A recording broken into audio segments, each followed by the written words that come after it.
I was watching the season 3 reunion of the Real Housewives of Atlanta when something hit me. I hate this. And it's not that I don't like the Real Housewives or that I don't like reality TV, because I do. You don't get through 3 seasons of the Real Housewives by not liking it. So, in this video, I'm going to try to go through what I find so disconcerting about these reunions and what I think the Real Housewives is trying to say. Yeah.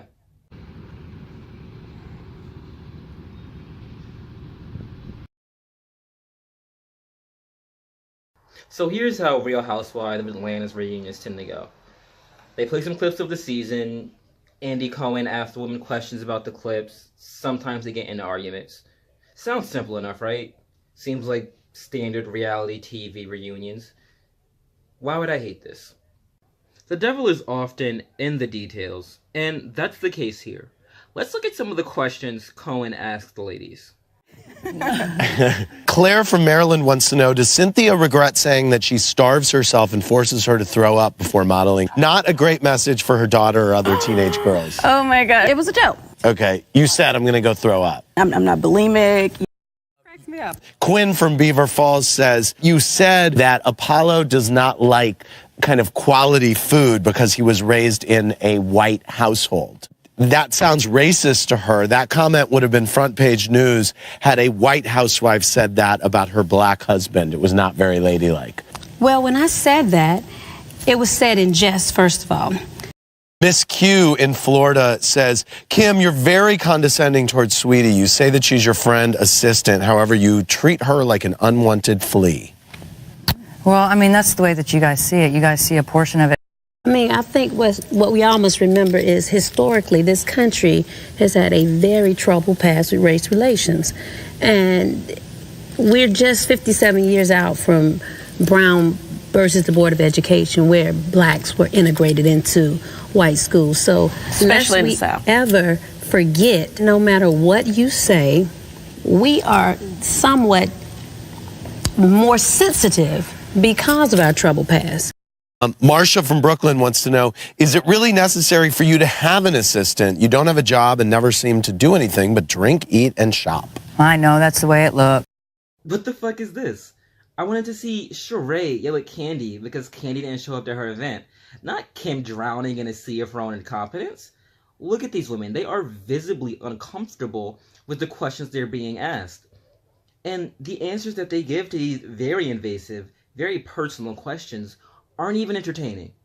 Kim, why do you need a nanny? You don't do anything. Actually, I work a lot.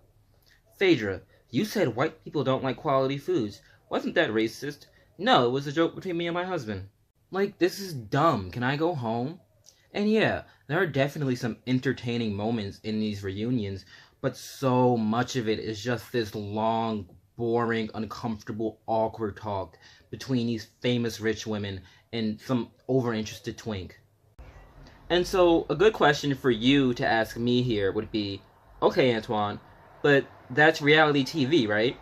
We want these women to reevaluate their actions and the events of the season with the context and peripheral information that we got from just watching the show, a luxury they weren't afforded while they were filming. This is the point, right? And yeah, that's like definitely the point. But Real Housewives goes about it in a way that I've never really experienced before. So, to illustrate my point, I want to take a look at one of my favorite reality TV shows, Flavor of Love Girls, Charm School. So, for some background, VH1 had this show called Flavor of Love, where they took 20 women and put them in a house and made them compete for the love and the affections of third-rate rapper Flavor Flav. It got 3 seasons. I've seen all of them. It's very iconic. You should watch it.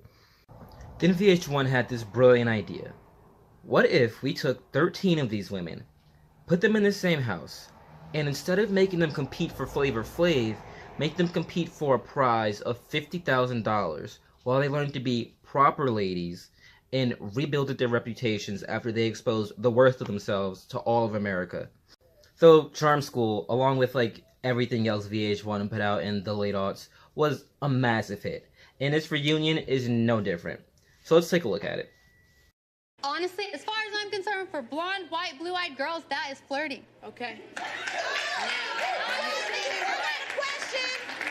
have a question. Safari, you have something to say? I have something to say. What you mean for blonde hair, blue-eyed people it's cool to be a Is that what you're trying to say? It was cool to be a I didn't say that.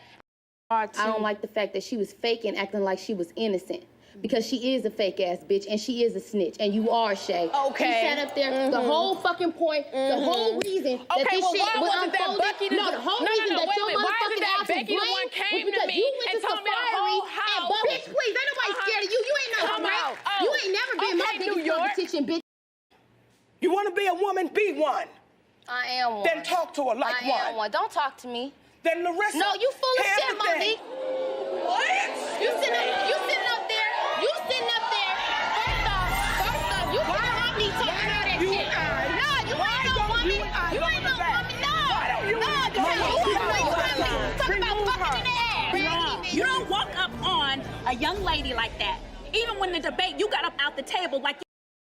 Now, with the minimal context that I've provided you, did you enjoy those clips?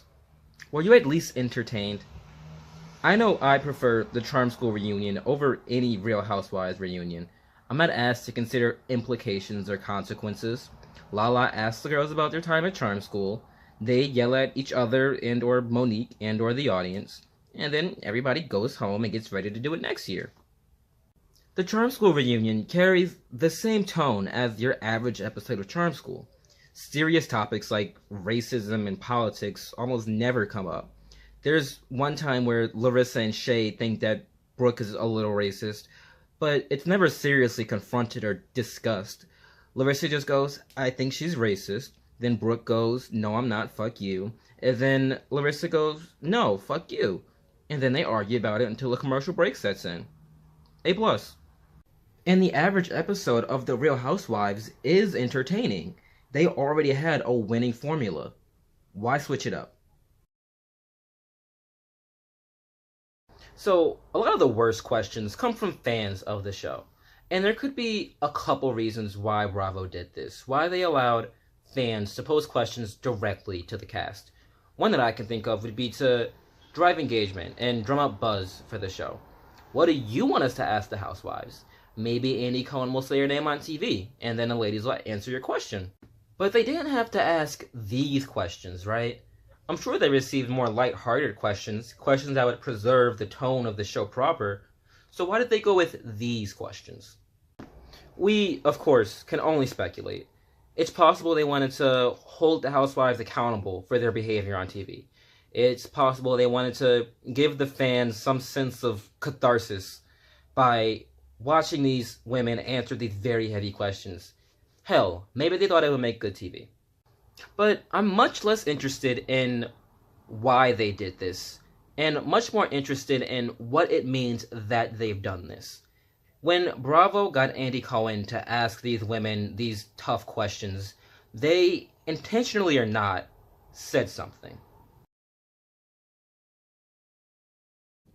I want to turn my brain off and mindlessly consume something. I want to see personality in interpersonal relationships. I want to see drama and humor and sex. I want to see production value, nice shiny things, spectacle. I don't want to see what lies just behind.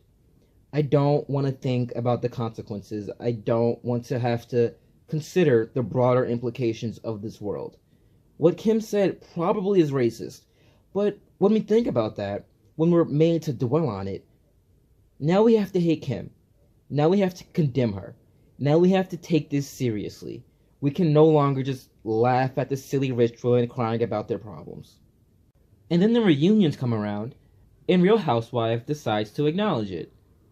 That has to mean something, right? Real Housewives saw me sitting here, enjoying watching Nene and Kim fight and make up, and fight and make up.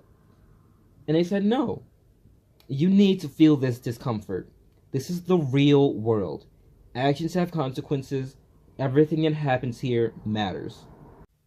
The Real Housewives grabs your attention, feeds your hunger for media by constructing this world full of decadence and free of implication. It implores you to turn off your brain and indulge. Forget for an hour that racism exists and you hate your shitty job and your cat died. Look, Sheree and Marlo are having an extended, heated argument because Sheree had a change of heart and invited Cynthia to her friend's party and still not Marlo. Look, laugh at them with us. This is funny and it's okay to enjoy. And then the reunions come around and Real Housewives drags you back to earth. This is reality TV. These women aren't on sets. They're in the real world that you inhabit. And as such, there should be consequences. Kim thinks that she's a black woman trapped in a white woman's body. Sheree calls one of her gay friends one of the girls. Phaedra thinks that because her husband was raised in a white household, he doesn't know quality foods. These things mean something, and they are important. And Real Housewives wants you to confront them. Hello. So this is the end of the video. So congratulations, because you've sat through 10 to 20 minutes of me talking about reality TV. I don't know how long the video is. I haven't made it yet. But yeah, if you liked it, then you can like it on YouTube so that YouTube knows that I'm a super genius and that you love me. If you have something to say, if you want to respond to one of my points, that's cool too. You can comment. I'll read it probably. And if you want to see more videos, you can watch my other videos because I've made a couple already. Or you could subscribe so that when I make more videos, you'll know about it. They're all going to be better than this one because that's who I am as a person. Yeah. Alright. Thanks for watching. Bye.